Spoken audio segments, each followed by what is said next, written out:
que todos podamos estar atentos, que todos podamos estar perceptivos, concentrados, que olvidemos la semana, tanto afán, tanto trabajo, de estudios, que podamos dedicarte este momento para glorificarte con un grito de oración, con nuestro cuerpo, con nuestra mente, con nuestra esperanza. Dios, nos encomendamos aquí, confiando que tu Espíritu Santo está en nosotros. Cristo te rogamos. Pueden tomar asiento, mis hermanos.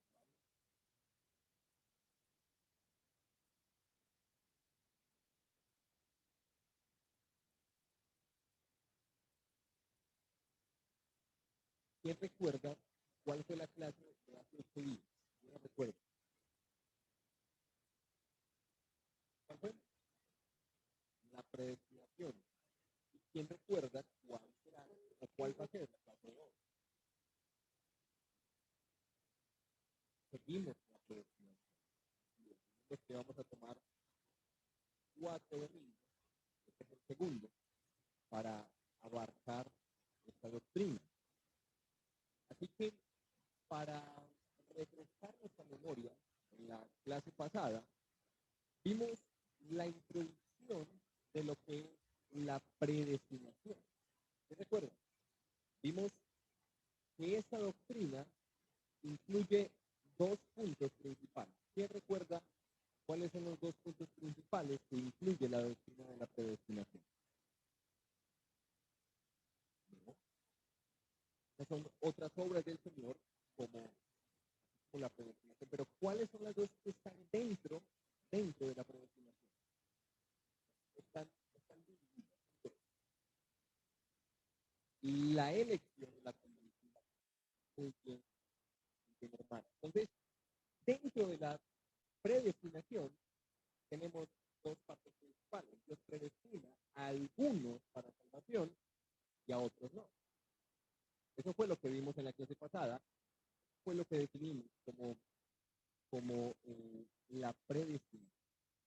En la clase de hoy nos vamos a concentrar en la Biblia. Vamos a ver qué dice la Biblia sobre esta doctrina. Estuvimos viendo los conceptos en la clase pasada, qué significaba. La pregunta es, ¿encontramos en la Biblia esta doctrina o simplemente la creemos porque alguien se la inventó? Hoy vamos a ver que esta doctrina no es una invención de Calvino, no fue la invención de algún hombre o teólogo en la historia. Esta doctrina la encontramos en toda la Biblia. Así que hoy nos vamos a concentrar en la primera parte de la predestinación, que es la elección. Hoy vamos a ver, a la luz de la Biblia, la elección. Y en 8 días vamos a ver la condenación de los que no son elegidos.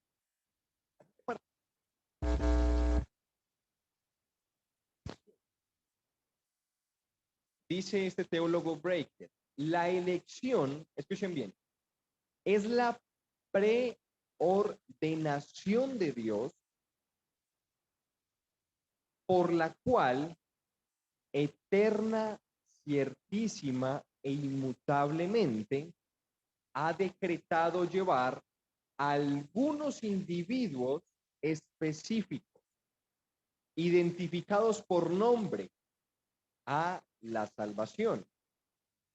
Y esto no porque vio de antemano fe o buenas obras, sino que fue motivado por su beneplácito único y soberano, para la gloria de Dios. Eso es la elección. Vamos a llevarlo a palabras más simples. La elección es la voluntad de Dios que en amor decide elegir a algunos para ser salvos. Esa es la elección.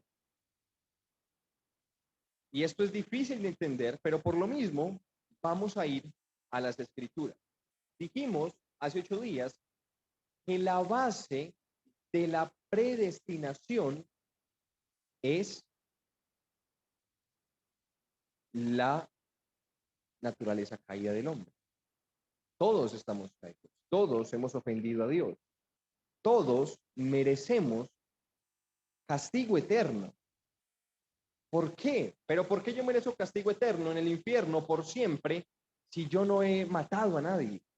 Si yo no he robado millones como los políticos dirán algunos.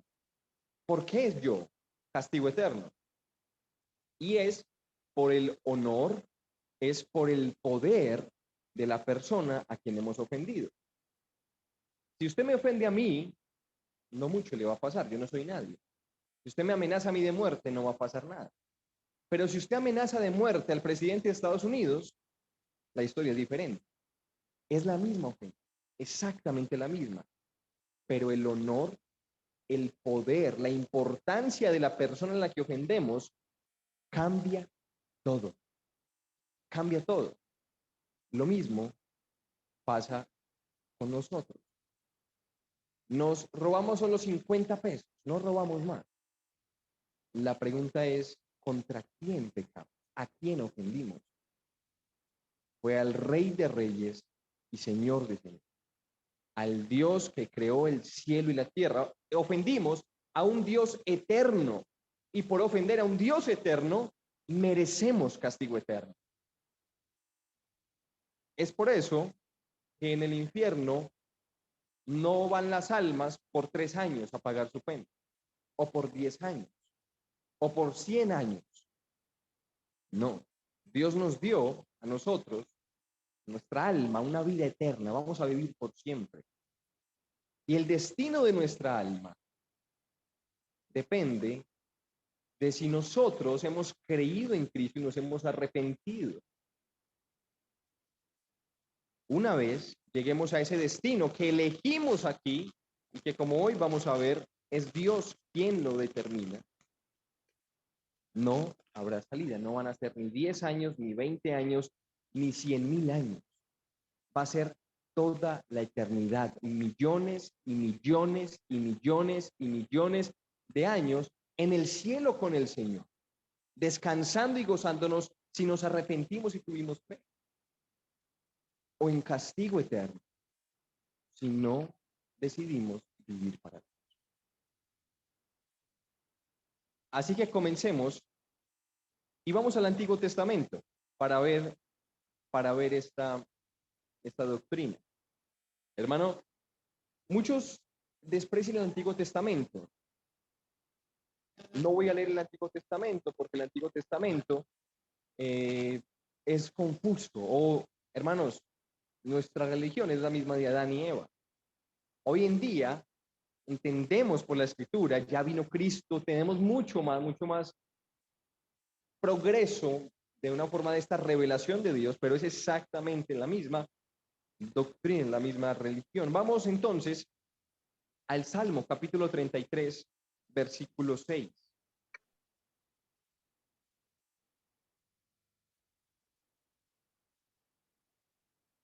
Y lo primero que vemos en el Antiguo Testamento es la providencia exhaustiva de Dios.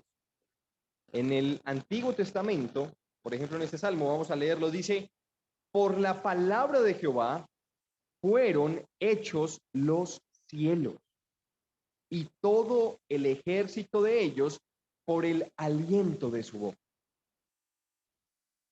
Dios creó todo por su palabra.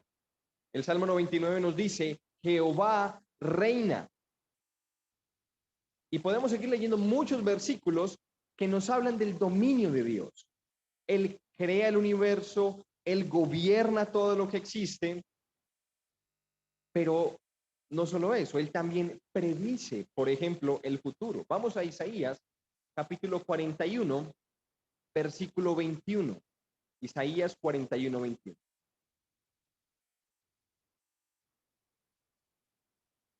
Dice, alegad por vuestra causa, dice Jehová, Presentad vuestras pruebas, dice el rey de Jacob. Traigan, anúncienos lo que ha de venir. Díganos lo que ha pasado desde el principio. Hermanos, este es Isaías siendo sarcástico.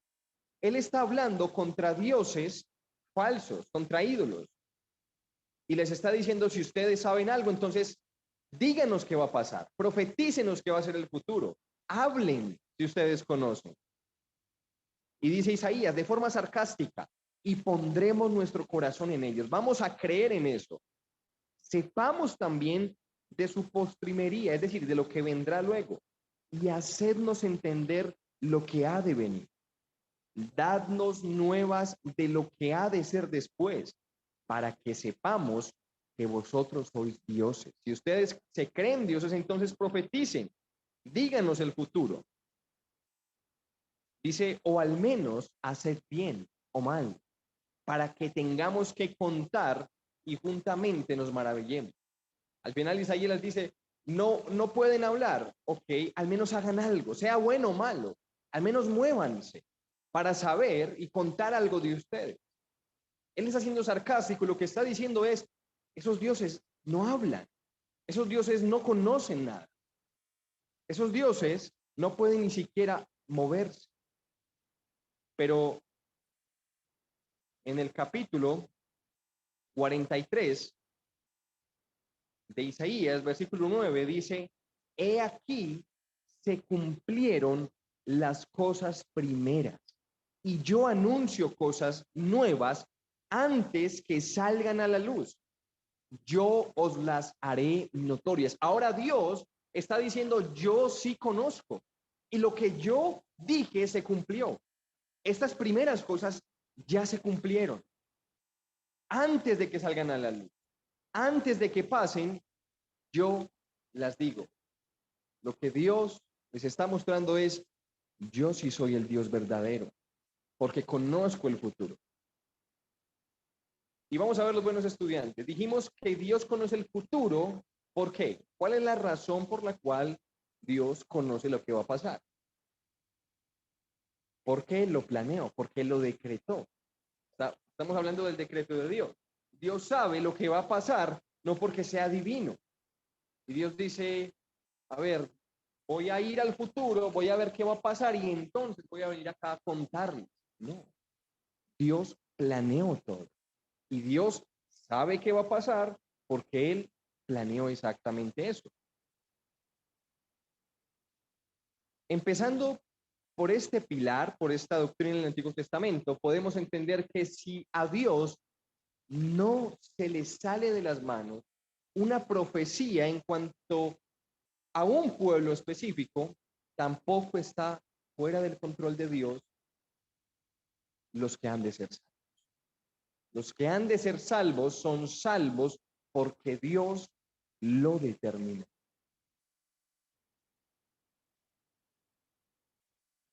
Punto número 2. En el Antiguo Testamento vemos la elección de Israel. Dios elige a un pueblo. Y lo elige, ¿por qué? Eran más bonitos que los demás, tenían más riqueza que los demás, tenían un mejor trabajo que los demás. No. ¿Por qué elige Israel? Simplemente porque le plació.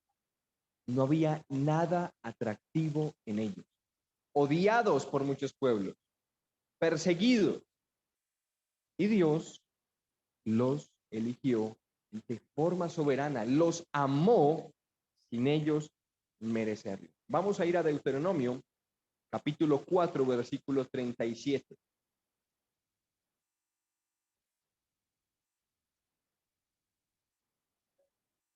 4:37 dice, y por cuanto Él amó a tus padres, escogió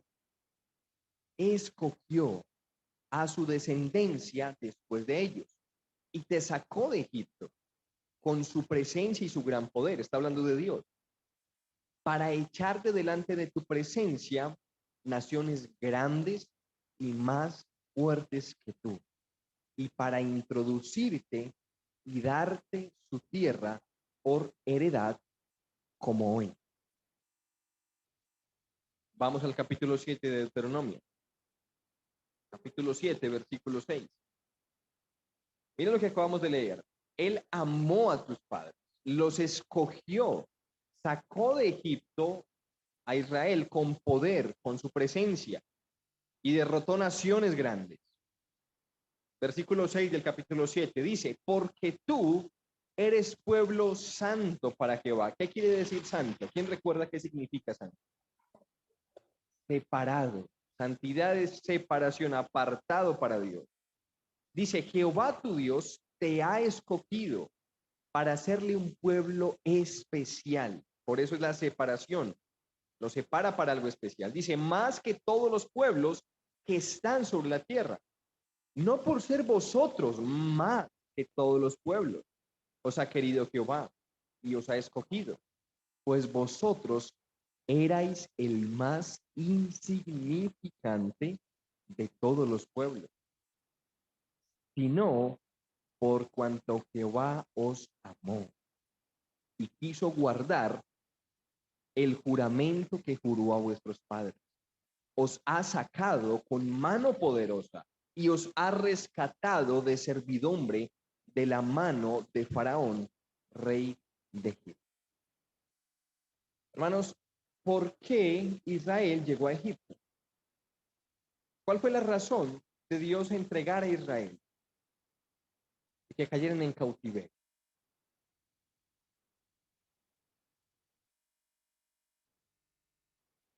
Dios los salvó de una hambruna, pero también era juicio del Señor. Y estaban en servidumbre.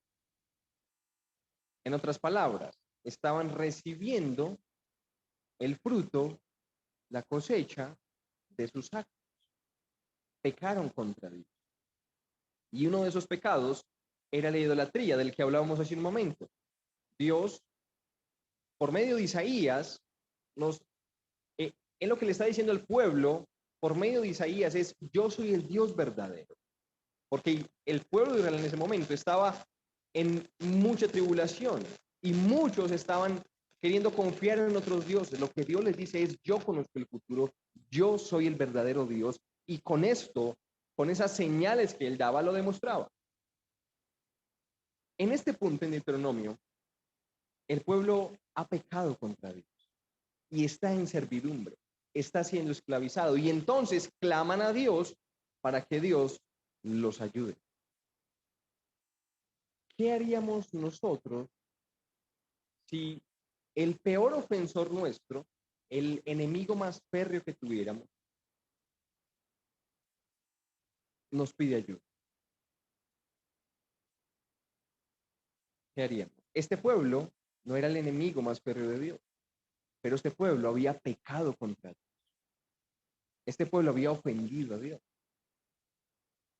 ¿Por qué Dios debería elegirlo y salvarlo? ¿Por qué Dios debería, este pueblo tan insignificante y tan duro de servir, como leemos en la Biblia, o sea, tan terco, por qué Dios salvarlo? ¿Por qué librarlo del castigo?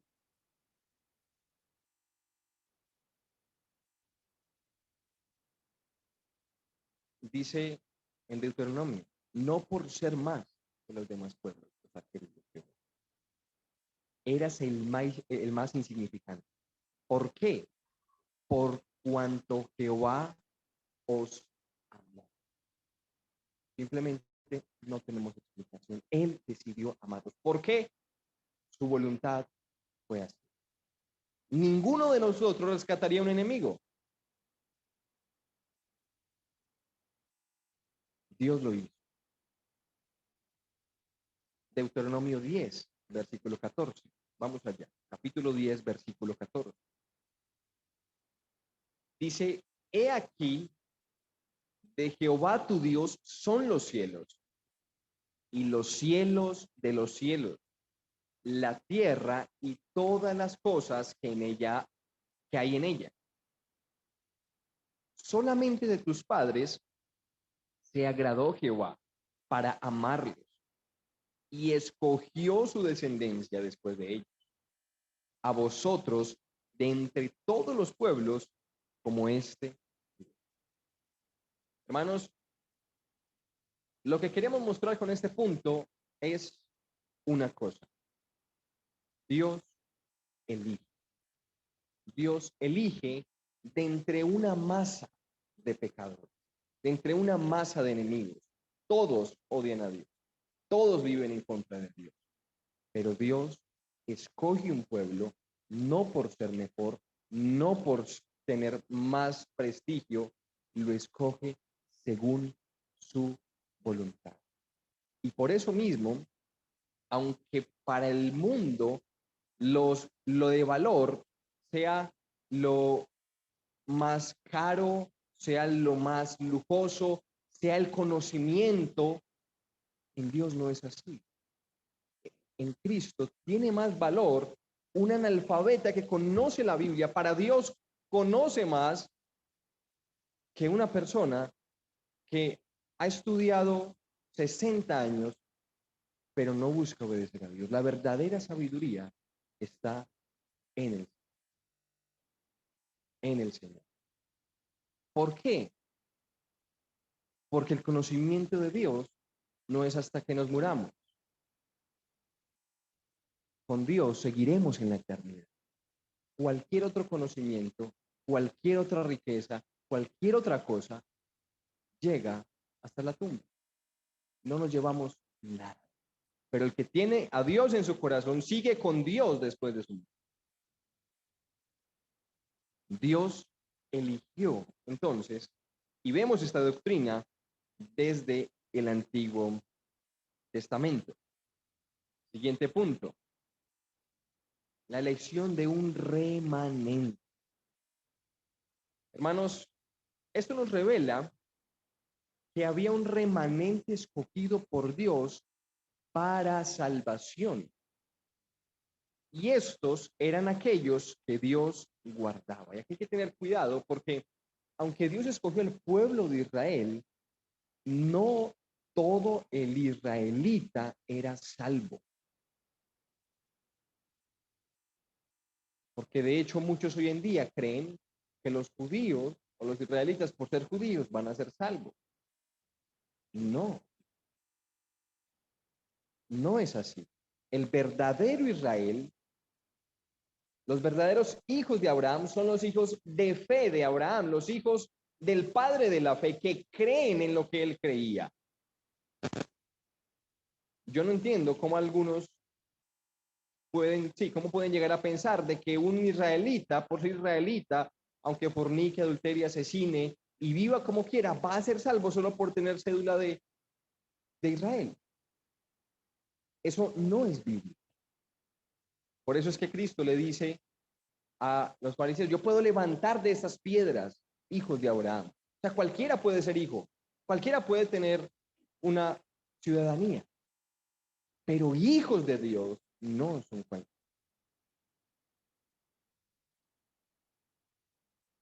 Isaías capítulo 65, versículo 8. Dice la palabra de Dios, así ha dicho Jehová, como si alguno hallase mosto en un racimo y dijese, no lo desperdiciéis, porque bendición hay en él. Así haré yo por mi siervo, que no lo destruiré. Sacaré descendencia de Jacob y de Judá heredero de mis montes. Y mis escogidos poseerán por heredad la tierra, y mis siervos habitarán. Dios escogió a este pueblo. Dios eligió a la descendencia de Jacob. Los patriarcas, Abraham, Isaac, Jacob y su descendencia en la fe. A Jacob amé, a Esaú aborrecí. ¿Por qué si eran hijos los dos de Isaac? Porque no son hijos de Isaac, son hijos de fe, los que creen en Cristo. Ellos veían hacia el futuro, ellos no sabían que se llamaba Cristo. Ellos veían a ese Mesías venidero. Nosotros miramos hacia atrás, a ese Mesías que ya vino. Así que el Antiguo Testamento es abundante en esta doctrina, pero ahora vamos al Nuevo Testamento. Y no vamos a ir versículo por versículo, porque sabemos que es una doctrina abundante. Comenzamos nuestra escuela leyendo este texto de Efesios que nos habla de que Dios predestinó, explícitamente lo dice. El problema, creo yo, no está en la elección. ¿A qué me refiero? Si hablamos con aquellos que no creen en la predestinación, en la elección, y le decimos, pero mira, la Biblia dice que Dios eligió. Ellos van a decir, sí, y yo creo que Dios eligió. Entonces, ¿cuál es el punto? Entonces, ¿cuál es la diferencia? ¿Qué elección? ¿Qué tipo de elección? Porque algunos dicen, Dios fue al futuro, vio, y entonces vino y eligió. ¿Qué tipo de elección? Dios sabía quiénes iban a elegirlo, entonces se los predestinó. ¿Fue así? Vamos a la escritura. Y lo que vamos a hacer es ver esas características de la elección de Dios. En primer lugar, la elección de Dios es un acto de Dios. Es de Dios, no del hombre. Leamos de nuevo Efesios capítulo 1, versículo 4. Vamos a leerlo muchas veces en este punto. Dice, según nos escogió en él antes de la fundación del mundo, para que fuésemos santos y sin mancha delante de él, según nos escogió. Hermanos, el mismo concepto de elección, de elegir a alguien, nos dice que nosotros no tenemos nada que ver ahí. Obviamente, en nuestros círculos, a veces alguien debe tomar una decisión y nosotros hacemos cosas para que, no sé, en el trabajo van a tomar una decisión, entonces yo debo, no sé, mostrarme mejor, tratar de alcanzar cierta reputación para que me elijan a mí. Hermanos, Dios no nos eligió por reputación. Dios no nos eligió preguntando por referencia. Dios nos eligió porque nos amó, decidió hacer, sin merecerlo. Primera de Tesalonicenses dice, porque no nos ha puesto Dios para ira, sino para alcanzar salvación por medio de nuestro Señor Jesucristo. No nos ha puesto Dios para ira. ¿Cómo es esto posible? ¿Cómo es posible que yo, que soy un pecador, que yo que he ofendido a Dios, que yo que he vivido contra Dios, no haya sido puesto para ira? La segunda parte del versículo nos responde. Salvación por medio de nuestro Señor Jesús. Hermanos, es en Cristo en quien la ira de Dios es apaciguada. Hermanos, es en Cristo en quien nosotros podemos tener justificación. Yo soy pecador, pero Cristo es santo. Y él vino a morir. Y pagó por mí. Este versículo de Tesalonicenses 5:9 nos deja muy claro, mis hermanos, cómo es que la ira de Dios es quitada de nosotros. Somos elegidos no para. Punto número 2. No solo este es un acto de Dios, sino que es una elección eterna. Esto es muy importante. Cuando hemos hablado de algo eterno, ¿quién recuerda qué definimos por algo eterno? Es algo fuera del tiempo. Es algo que no está limitado por el tiempo, por lo sí, el espacio, la materia. Aquí estamos nosotros. Él está por encima del tiempo. No entendemos cómo es eso posible, pero Él está por encima del tiempo. Para nosotros, algo fuera del tiempo, decimos son la eternidad, son muchos años. Aún para pensar de eternidad debemos pensar en tiempo. Decimos eternidad con años y años y años sin fin. No, ni siquiera podemos definir eternidad quitando el concepto del tiempo. No podemos, vivimos bajo el tiempo, estamos en el tiempo y no podemos quitarle esa idea de nuestra mente.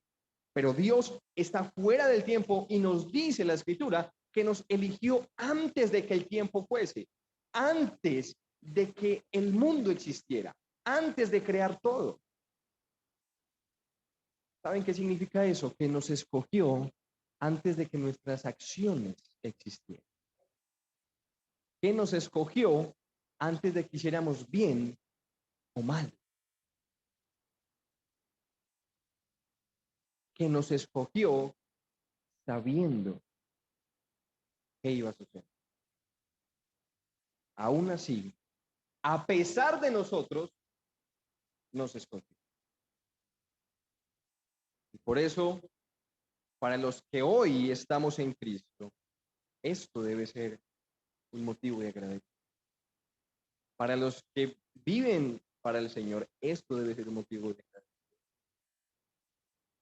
Número 3, Dios elige individuos.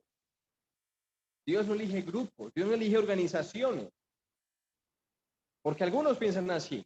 No, si no te congregas en esta denominación de este nombre, lamentablemente no vas a ser.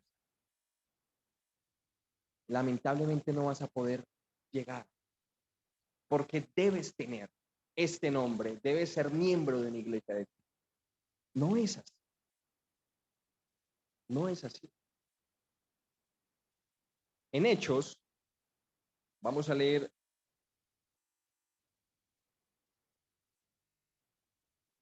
leamos el capítulo 13, versículo 48. Dice la palabra de Dios. Los gentiles, oyendo esto, se regocijaban y glorificaban la palabra del Señor y creyeron todos los que estaban ordenados para vida eterna. ¿Quiénes creyeron? Los que estaban ordenados para vida eterna. Oyeron la predicación de la palabra. Tal vez alguien diga, no, Dios determinó todo, no vamos a predicar. ¿Para qué venimos aquí? Dios ya determinó que yo voy a ser salvo. Hermanos, recuerden la sabiduría de Dios. Él determinó fines, pero determinó medios. Y uno de esos medios para la salvación de los que no creen es la predicación. ¿Cómo creerán si nadie les predica? ¿Cómo irán si no hay quien vaya y les hable? Oyendo los gentiles, dice el texto. Escucharon la palabra de Dios, la predicación. Los apóstoles conocían la doctrina, pero ellos no decían, no, porque Dios determinó, esperemos que si quieren venir los gentiles, lleguen. No, ellos fueron y predicaron y cuando oyeron, se regocijaron y glorificaban a Dios. La palabra del Señor. ¿Quiénes se gozaban? ¿Quiénes se regocijaban? Los que estaban ordenados para vivir. Hermanos, cuando se predica la palabra de Dios, la palabra sana, siempre van a haber dos reacciones. O va a haber gozo y felicidad por conocer más al Señor, o va a haber odio y rechazo por escuchar de Dios. De hecho, no recuerdo si era Charles Spurgeon o Juan Wesley, alguno de esos predicadores de unos siglos atrás, le decía a sus predicadores, vayan y prediquen. Deben aprender, el púlpito es afuera, vayan y lleven la palabra. Y luego volvían y él les preguntaba, ¿se enojaron contigo o se arrepintieron? Y si la respuesta era ninguna de las dos, les decía, usted no está predicando la palabra. Y usted no tiene que hacer algo porque no está así. Si la gente ni se enoja, ni se alegra por escuchar la palabra, no sirves para, simplemente no es aquí. Cuando se predica la palabra fielmente, vamos a esperar esas dos reacciones, no hay más. No hay más. Y esto debe ser de consuelo para nosotros, porque si en el trabajo, si con nuestros amigos, si en la calle hablamos del Señor, debemos hacerlo con la confianza de que los ordenados para vida eterna oirán. Y los que no quieran y rechacen y vivan en contra de Dios, es responsabilidad de ellos no haber escuchado. Y nosotros habremos cumplido nuestra labor. Punto número 4. Los méritos de Cristo, la obra de Cristo, son la causa de la salvación. Son los méritos de Cristo, la obra, lo que Él hizo, la causa de nuestra salvación. Les hago una pregunta, hermanos. Si Dios no predestina, sino que el hombre es quien decide por encima de Dios ser salvo o no, ¿para qué murió Cristo? Supongamos que Cristo muere, pero soy yo quien decido si rechazarlo o no. El mundo entero lo rechazaría. Y entonces Cristo murió en vano. Entonces la vida del Hijo de Dios que vino a entregarla fue por nada. No. De hecho, Cristo ora, Padre, los que tú me diste, aquellos que han sido predestinados, desde antes, por ellos Él vino y murió. Por ellos Él vino y se entregó. Y esto no puede ser impedimento para aquel que diga, no, yo no sé si Cristo murió por mí, yo creo que no murió por mí, entonces sigo viviendo en pecado. No, eso no lo sabemos. Y somos responsables y por la misma razón que no lo conocemos, debemos arrepentirnos de nuestros pecados y debemos buscar a Dios y creer en Dios. Porque nuestra vida en la eternidad depende de Él.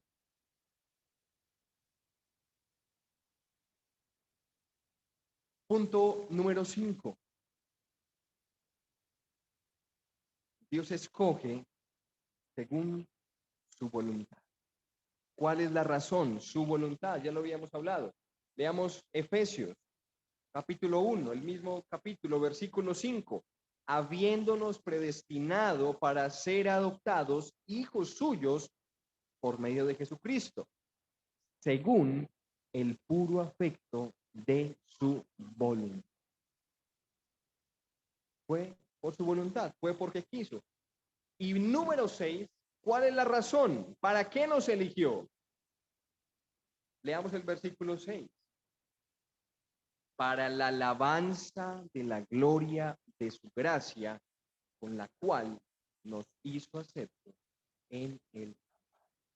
Él eligió para que en aquellos que Él eligió, Él pudiera mostrar su gracia, Él pudiera mostrar su perdón y mostrar su misericordia. Para que Él pudiera glorificar. Esa es la razón. Y les pido paciencia porque yo sé que este tema es difícil, pero en 8 días vamos a ver la condenación. Hoy estamos viendo la elección de algunos, pero ¿y qué de aquellos que no son elegidos? Ese va a ser el tema de nuestra próxima clase. No podemos abarcarlo todo en una sola clase, así que por favor, mis hermanos, les pido paciencia. Pero Esta es la doctrina de la elección. Él elige según su voluntad, a los que a Él le place, no por obras de ellos, no porque sean mejores, por su voluntad. Y les da el regalo de la salvación. En ellos muestra su gloria. Vamos a Romanos capítulo 8, versículo 28.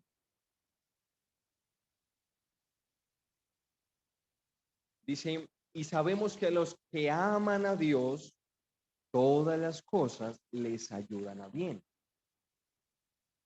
Esto es, miren bien, a los que conforme a su propósito son llamados.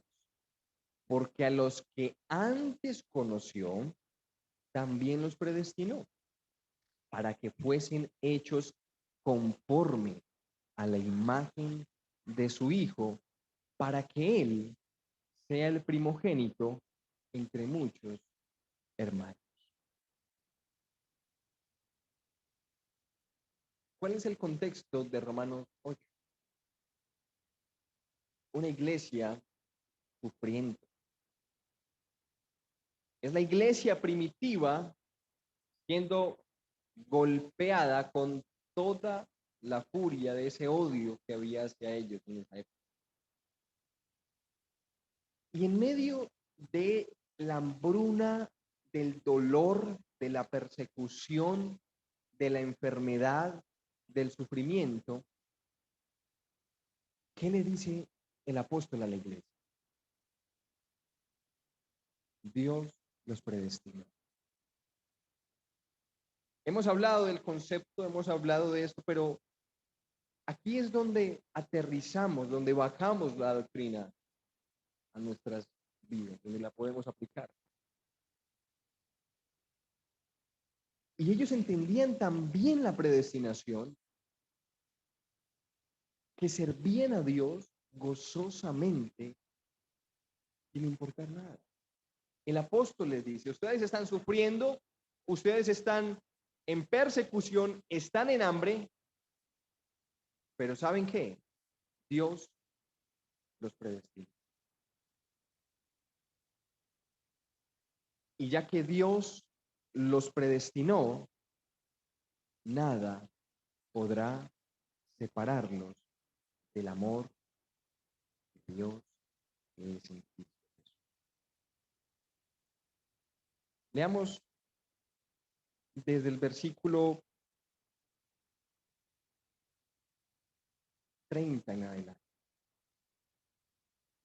Dice, ¿qué pues diremos a esto?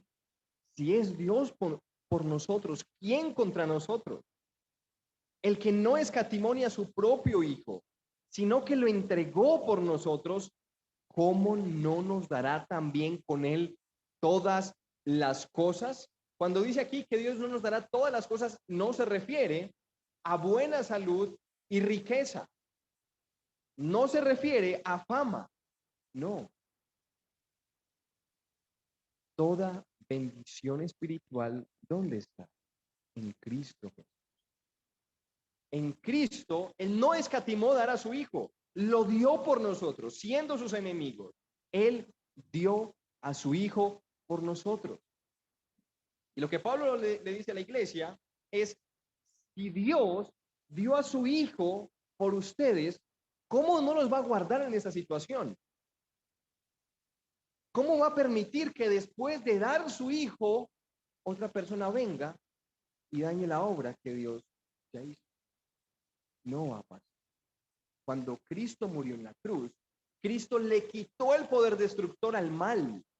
El mal que ahora viene a los hijos de Dios no tiene ese poder destructor que tiene para los del mundo.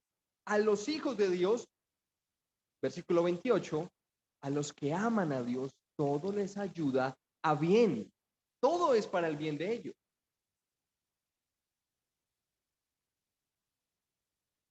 ¿Quién acusará? Versículo 33. A los escogidos de Dios. Dios es el que justifica.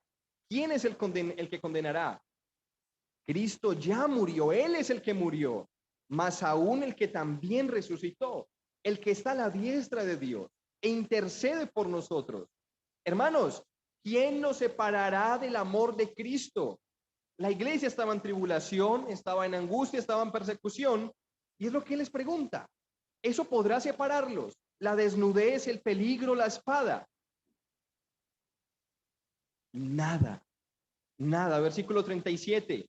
Antes en todas estas cosas somos más que vencedores por medio de aquel que nos amó. Por lo cual estoy seguro que ni la muerte, ni la vida, ni ángeles, ni principados, ni potestades, ni lo presente, ni lo porvenir, ni lo alto, ni lo profundo, ninguna otra cosa creada nos podrá separar del amor de Dios que es en Cristo Jesús. Nada nos podrá separar. Y por eso estos cristianos, aunque les quitaban sus casas, mataban a sus familias, los asesinaban en los circos, ellos alababan a Dios y sonreían y cantaban himnos, porque sabían que el que los predestinó es el mismo que los preserva y es el mismo que los cuida. Y aunque pasen por el valle de sombra, el cristiano no tiene nada que temer, porque es Dios quien está con él.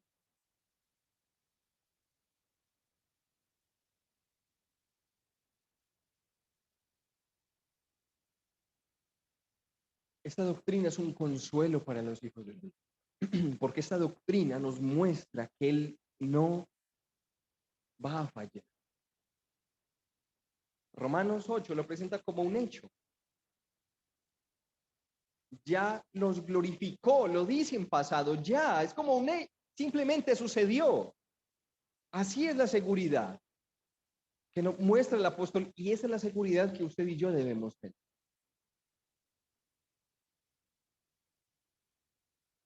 Dice Joel Vicky, la doctrina de la elección anima a los hijos de Dios a disfrutar grande seguridad de que siempre serán amados por Dios.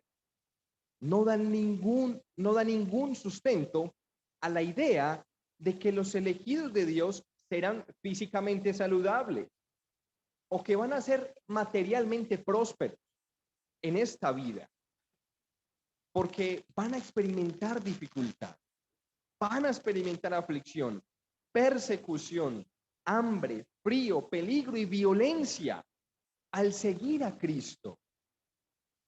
Sin embargo, Dios no abandonará a sus elegidos, sino que usará todas las cosas para hacerlos cada vez más como su Hijo.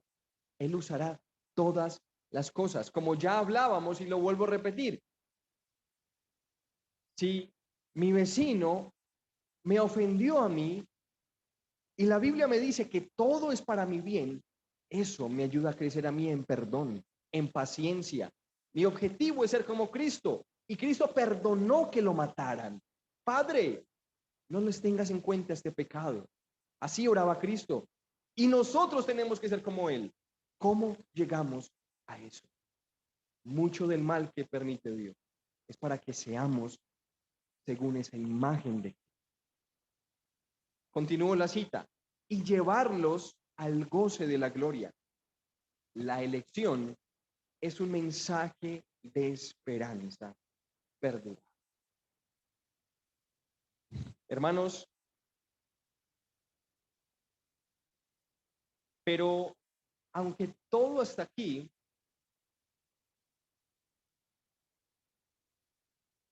tiene una apariencia de, sí, tal vez de mucho gozo, vamos a ser glorificados y que tienen esa seguridad, ¿qué de mi vida aquí?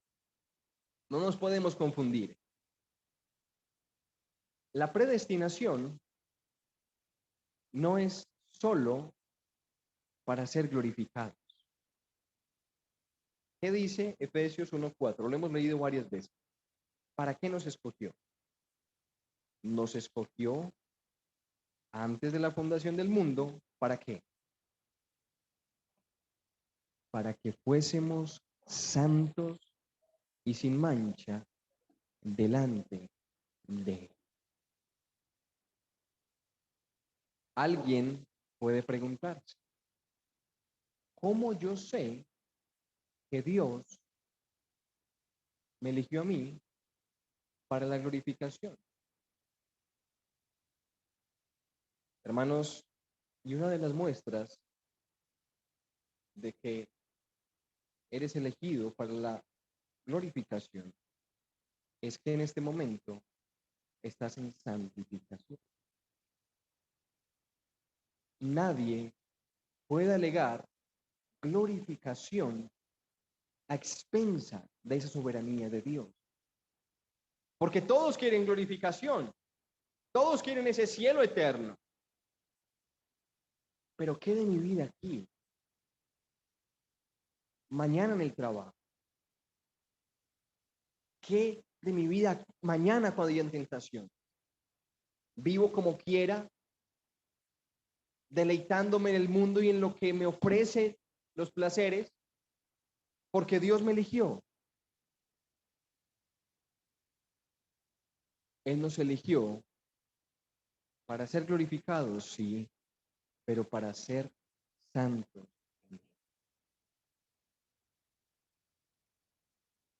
Así que mi hermano, esta es la evidencia. Esta es la evidencia. Que estás siendo santificado. Si no hay santificación y te deleitas en el pecado y vives en el pecado, aunque creas llamarte cristiano y te guste pensar que serás glorificado, la glorificación comienza con la santificación. Y si no hay santificación, si no hay indicios de esa vida de Cristo en nosotros, no habrá glorificación tampoco.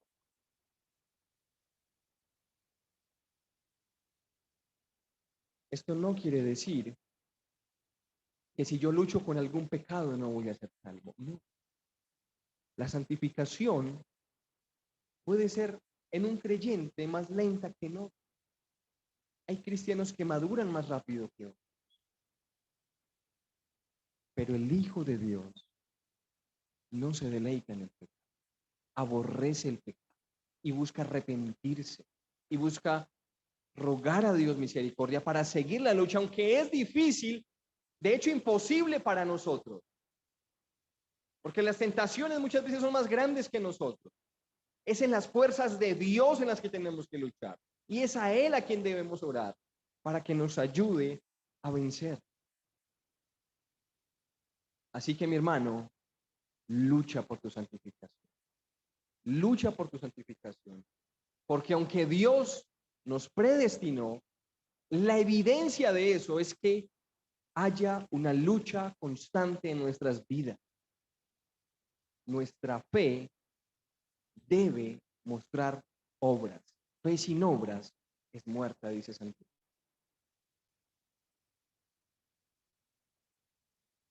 Y en último lugar, para aquel amigo, amiga que no tiene fe en Cristo, vive según sus deseos. Obviamente no hay santificación. Y sin santificación no habrá glorificación.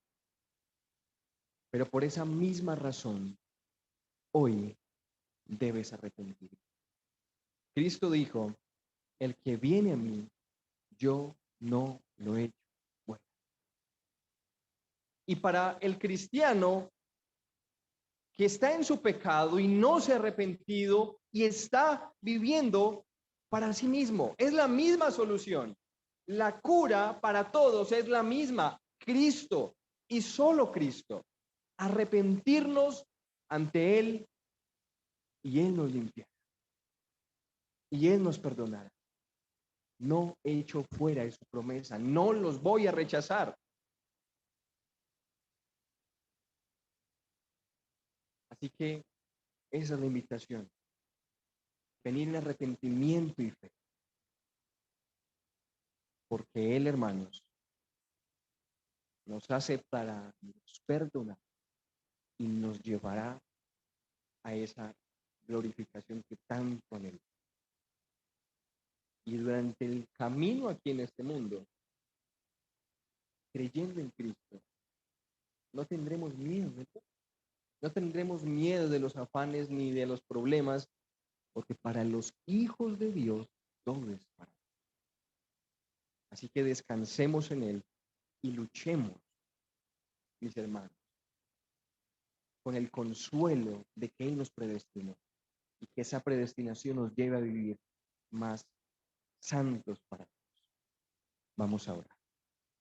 Padre Celestial, te damos muchísimas gracias. Muchas gracias, Señor, porque nos salvaste, nos predestinaste, nos escogiste, Señor, y viniste, enviaste a tu Hijo para morir. Dios mío, muchas gracias. Muchas gracias porque nada nos diferencia de los demás. Hay personas mejores que nosotros, pero decidiste elegirnos para conocerte, para escuchar tu palabra. Dios mío, muchas gracias. Rogamos que nos perdones, Señor. Nos perdones por despreciar esta doctrina y no entender que esta predestinación no debe llevarnos a una vida pasiva de pecado, sino que debe llevarnos a una vida de santificación, que es la evidencia de que nos glorificamos. Rogamos, Señor, tu ayuda y tu gracia. Te pedimos por todos aquellos, Dios mío, que han escuchado tu palabra, pero que aún no creen en ti. Dios mío, dales la fuerza, dales la fe, el don del arrepentimiento, para que puedan venir a ti y conocerte más y descansar en ti de las cargas pesadas que este mundo pone sobre nosotros, que el pecado pone sobre nosotros. Y cada vez más podamos glorificar, ser más como tú, para la gloria de tu nombre. Muchas gracias. Amén. Mis hermanos, vamos a tomar un break, un descansito, unos 5 o 10 minuticos. Si hay preguntas, tal vez, alguna duda o no, mi hermano Juan.